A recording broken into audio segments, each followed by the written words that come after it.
अरविंद केजरीवाल एक नई स्कीम लेकर आए हैं जिसमें फ्री फंड में घर बैठे बैठे महिलाओं को 2100 रुपए मिलने लगेंगे।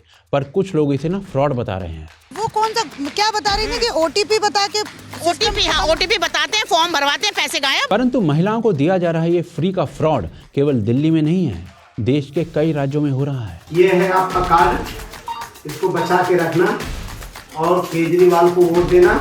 केजरीवाल आएंगे तभी आपको पैसे मिलेंगे। परंतु इस फ्रॉड की राजनीति के जनक पता है कौन है? अरविंद केजरीवाल। दिल्ली वाले के हाथ में मैंने 7 फ्री की रेवड़ी रख दी। कैसे पूरे भारत की महिलाओं को वो राजनीति बर्बाद कर रही है जिसे अरविंद केजरीवाल ने कूल बनाया और जिसे वो फ्लॉन्ट करते हैं। जानने के लिए वीडियो को अंत तक देखें और चैनल को सब्सक्राइब कर लें।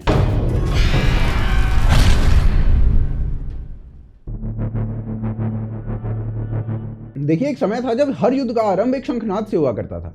आज उस युद्ध के स्थान पर चुनाव को रखिए और शंखनाद के स्थान पर पैसों के लालच को रखिए।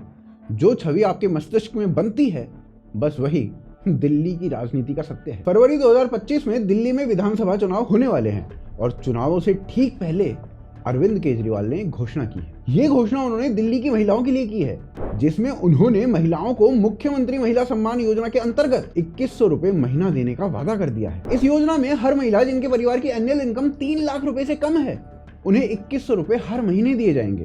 पहले ये राशि 1000 रुपए हुआ करती थी। इन महिलाओं का 12 दिसंबर 2024 तक दिल्ली का निवासी होना अनिवार्य है और ऐसे लोग जो पहले से किसी योजना का लाभ उठा रहे हैं उन्हें इसमें नहीं रखा जाएगा, जैसे वरिष्ठ नागरिक, विधवा और विकलांग पेंशन ले रहे लोगों को। इसके अलावा एक और बहुत इंपॉर्टेंट बात है, जो भी टैक्स पेयर्स है उन्हें भी इस योजना से दूर रखा जाएगा। अब इस घर बैठे पैसा बनाओ योजना का लाभ उठाने के लिए महिलाओं ने अभी से ही रजिस्ट्रेशन शुरू कर दिया है।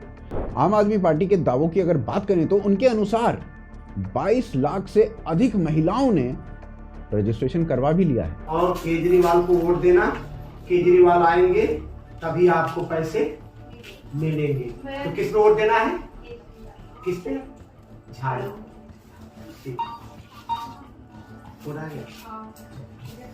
कर दो रजिस्ट्रेशन आप। इसके अलावा आम आदमी पार्टी के कुछ लीडर्स जैसे सौरभ भारद्वाज, इमरान खान और रघुवेंद्र शौकीन ये घर घर जाकर रजिस्ट्रेशन करा रहे हैं तथा लोगों को इस योजना के बारे में जानकारी भी दे रहे हैं। देखिए, पैसों के बदले वोट लेना ये गलत है, लेकिन ये योजना अपने आप में किसी फर्जीवाड़े से कम नहीं है। आम आदमी पार्टी के पूर्व एमएलए नितिन त्यागी, उन्होंने इस बात पर एक बात बोली है, वो सुनिए। ये घर घर जाके ये फॉर्म भरवाए जा रहे हैं, ये भरे हुए फॉर्म पड़े हैं, अभी तक किसी ने ये जहमत नहीं उठाई कि मांगे किसी से वापस। ये कार्यकर्ता छोड़ के गए हैं मेरे पास। जब तक आप अकाउंट की डिटेल नहीं दोगे, पैसा कहां से आएगा? छत से तो बरसेगा नहीं जी, कोई हाथ में पकड़ा के जाएगा नहीं जी। आधार से लिंक नहीं होगी अगर स्कीम, तो भी अकाउंट में नहीं जा सकता। ना आधार की डिटेल ले रहे, ना बैंक की ले रहे, सिर्फ और सिर्फ वोटर आईडी लिया जा रहा है। जो वोटर आईडी लिया जा रहा है वो सिर्फ चुनाव के काम आता है। वोटर आईडी बात तो सही है, बिना अकाउंट डिटेल्स के पैसा क्या घर घर देकर आओगे? पर बात केवल इतनी नहीं है। दिल्ली के सरकारी विभागों ने भी अपने आप को इस योजना से दूर कर लिया है और लोगों को कहा जा रहा है कि रजिस्टर ना करें। उन्होंने एक नोटिस जारी किया जिसके अंतर्गत ये कहा गया कि अगर ऐसी कोई स्कीम आएगी तो उसका डिजिटल पोर्टल लॉन्च किया जाएगा और ये डिजिटल पोर्टल DNCTD के द्वारा लॉन्च किया जाएगा। इसके अलावा उन्होंने लोगों से यह आग्रह भी किया कि जो रजिस्ट्रेशन में आप डिटेल्स दे रहे हो भाई साहब, उससे आपके साथ साइबर और बैंकिंग फ्रॉड दोनों हो सकते हैं और कुछ लोग इस फ्रॉड को रिपोर्ट भी कर रहे हैं। आज सुबह 11 बजे की बात है मैडम, मेरे पास कॉल रिकॉर्ड भी दिखा दूंगी बंदी का। अभी मेरे पास फोन आया, देखो मैं नंबर भी दिखाती हूँ, नंबर भी नोट कर लो आप। सुषमा है झोरीपुर से, पैसे गायब उसके अकाउंट से। ये देखो नंबर नोट किए चाहिए, 99586522 पे। इस बंदी का फोन मेरे पास आया कि दीदी मैं क्या करूं, मेरा OTP नंबर लेके पैसे गायब हो गए। ये आप कैसे कह सकते हैं कि केजरीवाल का फॉर्म भरवाया ना, बैठ के कैंप लगा रखा है उसने। आम आदमी पार्टी का कैंप लगाया मैडम उसने, जो वो महिलाओं को 2100 रुपए देने वाली बात करें में। हाँ, उसी के चक्कर में दिल्ली में चल क्या रहा है किसी को कुछ नहीं पता।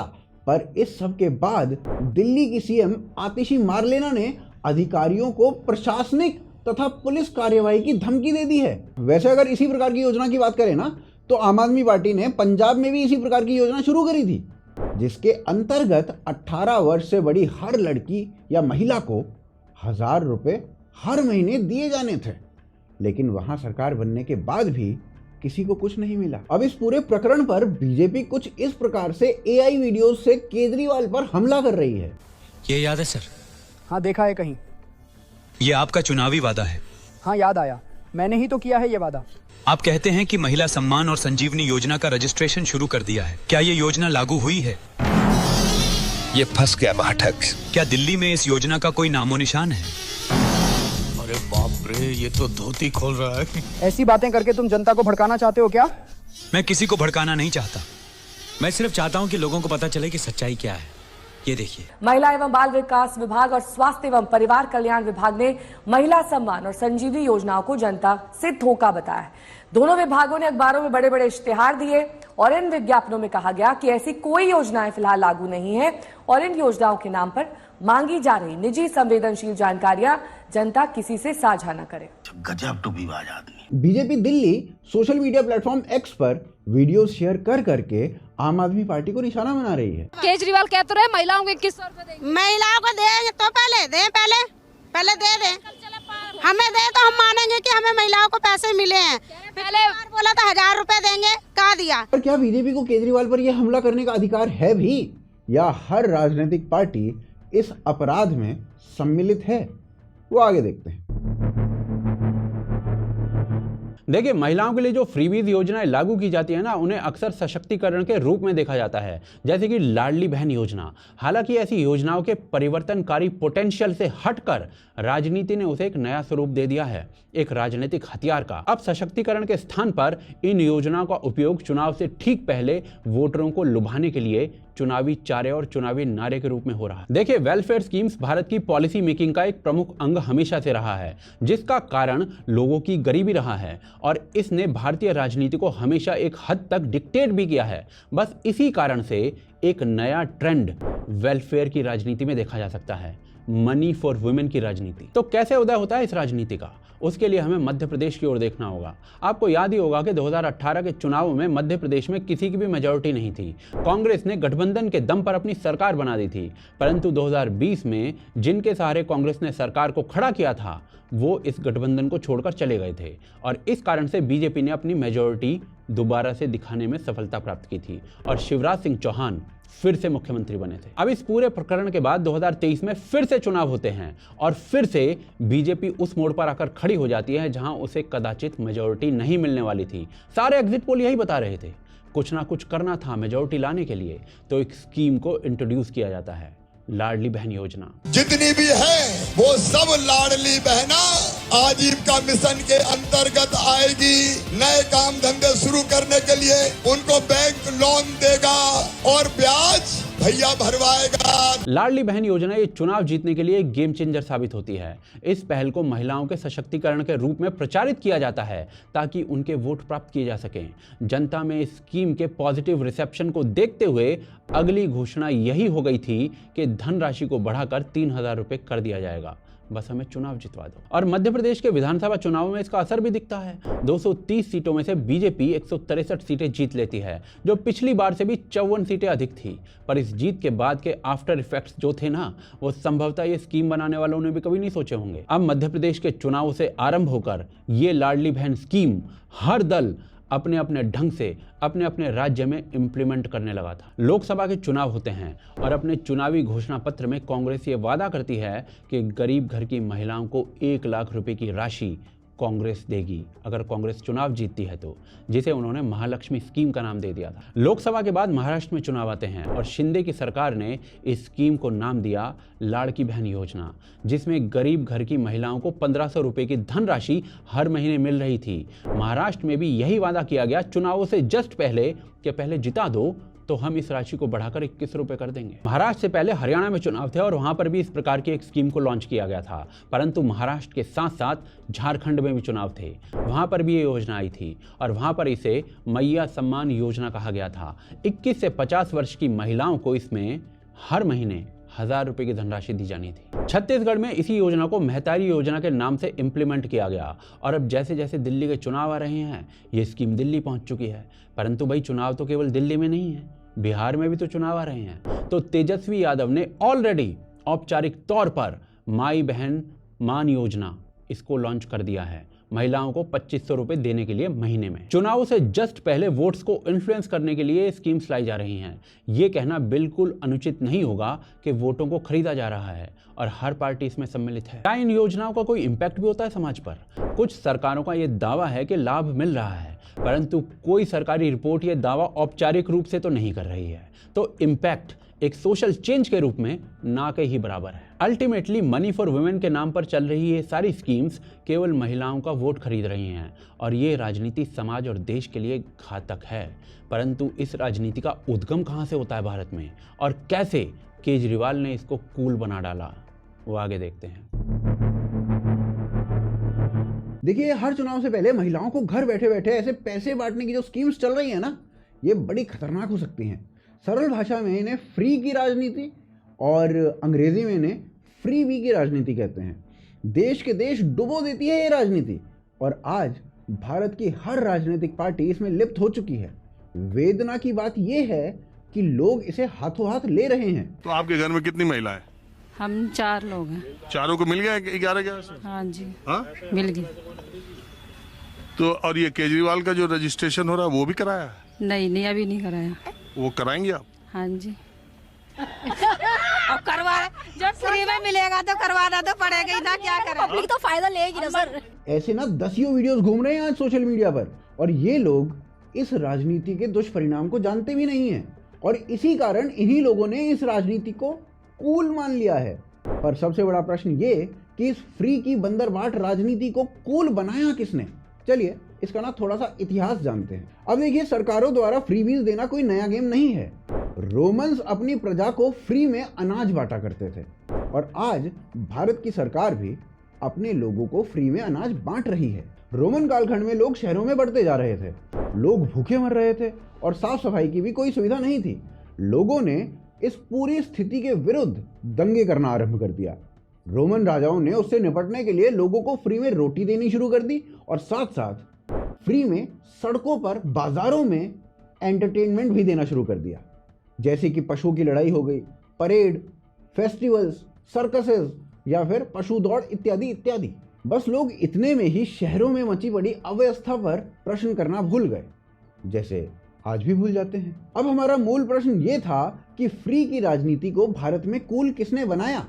देखिए, 1954 से 1963 के मध्य तमिलनाडु में उस समय के मुख्यमंत्री कामराज, उन्होंने क्षेत्र के स्कूलों में पढ़ाई और खाना पीना ना फ्री करवा दिया था ताकि बच्चे अधिक से अधिक संख्या में स्कूल में आए और ऐसा हुआ भी। तो बेसिकली इस बढ़िया कार्य से भारत की राजनीति में फ्रीबीज का कल्चर आरंभ हुआ और इसके बाद कई दलों ने फ्री चावल, फ्री गेहूं इत्यादि इत्यादि बांटे। यहां तक सब सही था, पर 2006 भारत के इस रेवड़ी कल्चर के राजनीतिक इतिहास में एक वाटरशेड मूवमेंट था, जब तमिलनाडु में डीएमके की सरकार ने फ्री कलर टीवी अनाउंस कर दिए थे लोगों के लिए। और इसका ना कारण बताया गया था कि लोगों को न्यूज के माध्यम से अपडेटेड रखना चाहते हैं, इसीलिए कलर टीवी ऐसे ही मुफ्त में बांट रहे हैं। इस इलेक्शन में केवल कलर टीवी नहीं, 2 रुपए किलो चावल, फ्री गैस स्टोव, बेघर लोगों को 2 एकड़ जमीन और हर गरीब महिला को 1000 रुपए महीना देने का वादा भी किया गया था। तो यहाँ से महिलाओं को पैसे फ्री देने का मामला शुरू होता है। इस पूरे रेवड़ी चुनाव में कलर टीवी की जीत हुई थी और एक साल में 750 करोड़ के सरकारी खर्चे से 25 लाख फ्री टीवी बांटे गए थे। इसी राजनीति को 2008 में कर्नाटका में दोहराया गया था। अखबार वाले लिख रहे थे कि चंद्रमा प्रॉमिस कर चुके हैं, पर अभी तक भी ना ये वाली राजनीति कूल नहीं थी, क्योंकि राजनेता इसे इलेक्शन के मंचों से बोलते तो थे और उसके बाद सब भूल जाते थे। पर 2013 में सब बदल जाता है, जब फ्री बिजली, फ्री पानी, यहाँ तक कि फ्री वाईफाई सब पोल प्रॉमिस में आ जाते हैं। और ये सब ना केवल इलेक्शंस में नहीं हो रहा था, ये अब अरविंद केजरीवाल द्वारा रोज बोला जा रहा था। रोज हम ये 6 मुफ्त की रेवड़ी दे रहे हैं, बीजेपी अगर आ गई तो ये 6 सुविधाएं बंद कर देगी। ये है आपका कार्ड, इसको बचा के रखना और केजरीवाल को वोट देना। केजरीवाल आएंगे तभी आपको पैसे मिलेंगे। आज से हम एक पूरी दिल्ली के अंदर नया कैंपेन लॉन्च करने जा रहे हैं। उस कैंपेन का नाम है रेवड़ी पे चर्चा। यहाँ से ये फ्रीबीज ना एक ऐसी चीज बन गए जिसे देना हर एक पॉलिटिकल पार्टी की जिम्मेदारी माना जाने लगा था और इसे एक वर्ग में वोटर का अधिकार भी माना जाने लगा था। वोट इससे पहले भी ना इसी बात पर पड़ रहे थे, पर अब वोटर अपेक्षा ये करने लगा था कि भाई चुनाव आ रहे हैं, कुछ तो फ्री मिलेगा ही। बस यहाँ से सब बदल गया और ये आज इस स्थिति में पहुंच चुका है कि हर चुनाव में महिलाओं को लुभाने के लिए पैसे बांटे जा रहे हैं। जिस पैसे से सड़क, मेट्रो इत्यादि इत्यादि बननी थी, उसकी अब रेवड़ी बन रही है और हर पार्टी इसमें लिप्त है। पर इस राजनीति को लोगों के मस्तिष्क में कूल बनाने वाले अरविंद केजरीवाल थे और ये ना भारत की महिलाओं के लिए घातक हो सकता है। कैसे, वो अगले अध्याय में देखते हैं। देखिए, अगर कोई आदमी आपसे कहे कि फ्री में मिलने वाली चीज़ें हार्मफुल हैं तो वो आपको पागल कह देगा, परंतु पॉलिटिकल पार्टीज द्वारा दी जा रही फ्रीबीज ऐसी ही दो-धारी तलवार हैं जिनके कुछ छोटे मोटे फायदे भी हैं पर नुकसान बहुत भयंकर हैं। नुकसान इसलिए क्योंकि फ्रीबीज के रूप में लोगों को दिखता तो बहुत कुछ फ्री में है, परंतु कुछ भी फ्री में होता नहीं है क्योंकि ये सब स्कीम्स टैक्स पेयर्स के पैसे से ऑपरेट होती हैं। परंतु प्रश्न ये कि जब राज्य का पैसा घूम फिरकर राज्य के लोगों के ही पास आ रहा है तो दिक्कत क्या है, आइए उसे समझते हैं। आरबीआई की एक रिपोर्ट 2022 में आई थी जिसका नाम था state finance a risk analysis. Report में कहा गया कि जिस प्रकार से सरकारें प्रदेशों में फ्रीबीज दे रही हैं उसका प्रभाव राज्य के खजाने पर बुरी तरीके से पड़ रहा है और सरकारें उन कार्यों को नहीं कर पा रही हैं जिनका फायदा भी लॉन्ग टर्म में जनता को ही मिलना है। एक उदाहरण से दिखाता हूँ। जिस प्रकार से पूरे देश के कई राज्यों में महिलाओं को फ्री फंड में ये पैसा बांटने की स्कीम्स आ रही हैं, वैसे ही हिमाचल प्रदेश में भी प्यारी बहन योजना लागू की गई थी। महिलाओं को 1500 रुपए फ्री फंड में देने वाली स्कीम थी, परंतु यहाँ की प्रदेश सरकार का यानी कि हिमाचल प्रदेश सरकार का खजाना इस तरीके से खाली हुआ है कि मुख्यमंत्री ने स्वयं यह घोषणा कर दी कि उनके मंत्री और वो स्वयं खुद और अन्य अधिकारी भी 2 महीने तक वेतन नहीं लेंगे।